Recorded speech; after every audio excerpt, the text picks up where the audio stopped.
Hi friends, welcome to Recipes Recooked. ഇന്ന് നമുക്ക് വളരെ കുറച്ച് ഇൻഗ്രീഡിയൻസ് യൂസ് ചെയ്തിട്ട് എളുപ്പത്തിൽ ഒരു മുട്ട റോസ്റ്റ് എങ്ങനെയാണ് തയ്യാറാക്കുന്നത് എന്ന് നോക്കാം. അപ്പത്തിൻ്റെയും ഇടിയപ്പത്തിൻ്റെയും ചപ്പാത്തിയുടെയും കൂടെ മാത്രമല്ല, ചോറിൻ്റെ കൂടെ കഴിക്കാനും സൂപ്പറാണ്. തീർച്ചയായിട്ടും ഒന്ന് ട്രൈ ചെയ്ത് നോക്കണം. അപ്പോൾ ഈ മുട്ട റോസ്റ്റ് തയ്യാറാക്കാനായിട്ട് ആദ്യം നമുക്കൊരു പാൻ ചൂടാവാനായിട്ട് വയ്ക്കാം. പാൻ ഒന്ന് ചൂടായിട്ട് വരുമ്പോൾ വെളിച്ചെണ്ണ ചേർക്കാം.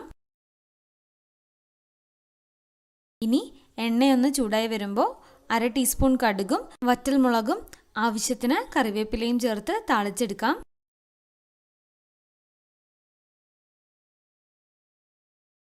ഇതിലോട്ടിനി 2 മീഡിയം സൈസ് സവോള നല്ല പൊടിയായിട്ട് അരിഞ്ഞ് ചേർക്കാം.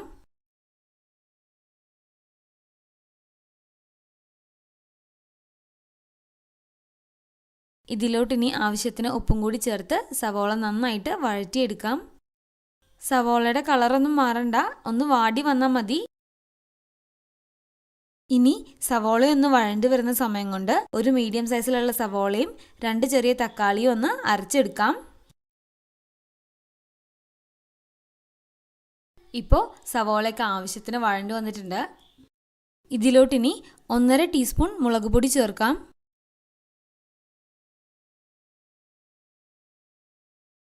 കൂടെ തന്നെ 1 ടീസ്പൂൺ കാശ്മീരി മുളക് പൊടിയും ചേർക്കാം. മുളക് പൊടിയുടെയൊക്കെ അളവിൽ താല്പര്യം അനുസരിച്ചിട്ട് മാറ്റം വരുത്താം. ഇനി മുളക് പൊടിയുടെ പച്ചപ്പൊക്കെ മാറുന്നത് വരെ നന്നായിട്ട് വഴറ്റിയെടുക്കാം. ഈ കറിയിലോട്ട് നമ്മൾ ഗരം മസാലയോ പെരിഞ്ജീരകമോ അങ്ങനെയുള്ള ഒരു മസാലയും ചേർക്കുന്നില്ല.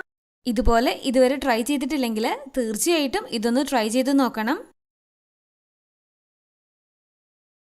അപ്പോൾ മുളക് പൊടിയുടെയൊക്കെ ആ പച്ചപ്പൊന്ന് മാറിയ ശേഷം ഇതിലോട്ട് അരച്ച് വെച്ചിരിക്കുന്ന തക്കാളിയും സവോളയും ചേർക്കാം.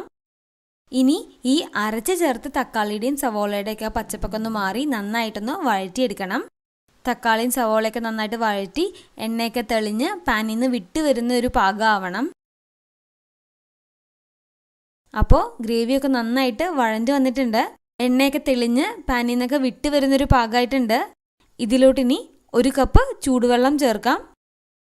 ഗ്രേവിയുടെ കൺസിസ്റ്റൻസി അനുസരിച്ചിട്ട് വേണം വെള്ളം ചേർക്കാനായിട്ട്.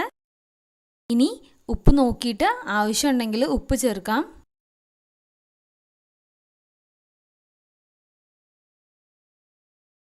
ഇനി ഇതിലോട്ട് വേവിച്ച് വെച്ചിരിക്കുന്ന മുട്ടകൾ ഓരോന്നായിട്ട് ഇതുപോലെ വരഞ്ഞ് ചേർക്കാം.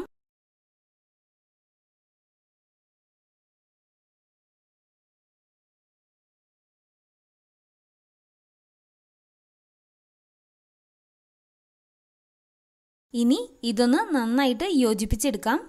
ഗ്രേവി ഒന്ന് മുട്ടയിലോട്ട് പിടിക്കാൻ വേണ്ടിയിട്ട് ഒരു 2 മിനിറ്റ് കൂടി ഒന്ന് തിളപ്പിച്ചെടുക്കാം. ഗ്രേവിയുടെ കൺസിസ്റ്റൻസി ഒക്കെ നിങ്ങൾക്ക് താല്പര്യം അനുസരിച്ചിട്ട് മാറ്റം വരുത്താം. ഞാനിവിടെ നന്നായിട്ട് വറ്റിച്ച് വരട്ടിയാണ് എടുക്കുന്നത്. അപ്പോൾ അത് അത്രയേ ഉള്ളൂ, മുട്ട റോസ്റ്റ് തയ്യാറായിട്ടുണ്ട്. വളരെ കുറച്ച് ഇൻഗ്രീഡിയൻസ് യൂസ് ചെയ്തിട്ട് എളുപ്പത്തിൽ ഒരു 10 മിനിറ്റിൽ തയ്യാറാക്കി എടുക്കാൻ പറ്റിയിട്ടുള്ള നല്ല ടേസ്റ്റി ആയിട്ടുള്ള ഒരു മുട്ട റോസ്റ്റാണ്. അപ്പോൾ തീർച്ചയായിട്ടും ഒന്ന് ട്രൈ ചെയ്ത് നോക്കണം. എന്നിട്ട് ഫീഡ്ബാക്ക് കമൻറ്റ് ചെയ്യാൻ മറക്കരുത്. അപ്പോൾ ഇന്നത്തെ ഈ റെസിപ്പി എല്ലാവർക്കും ഇഷ്ടമായി എന്ന് പ്രതീക്ഷിക്കുന്നു. ഇഷ്ടമായാൽ വീഡിയോ ലൈക്ക് ചെയ്യാനും ഫ്രണ്ട്സും ഫാമിലിയായിട്ട് ഷെയർ ചെയ്യാനും മറക്കരുത്. അതുപോലെ തന്നെ ഇതുവരെ ഈ ചാനൽ സബ്സ്ക്രൈബ് ചെയ്തിട്ടില്ലെങ്കിൽ സബ്സ്ക്രൈബ് ചെയ്ത് നമ്മളെ സപ്പോർട്ട് ചെയ്യുമെന്ന് പ്രതീക്ഷിക്കുന്നു.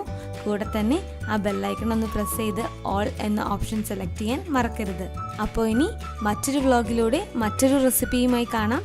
Till then, take care and thanks for watching Recipes Recooked.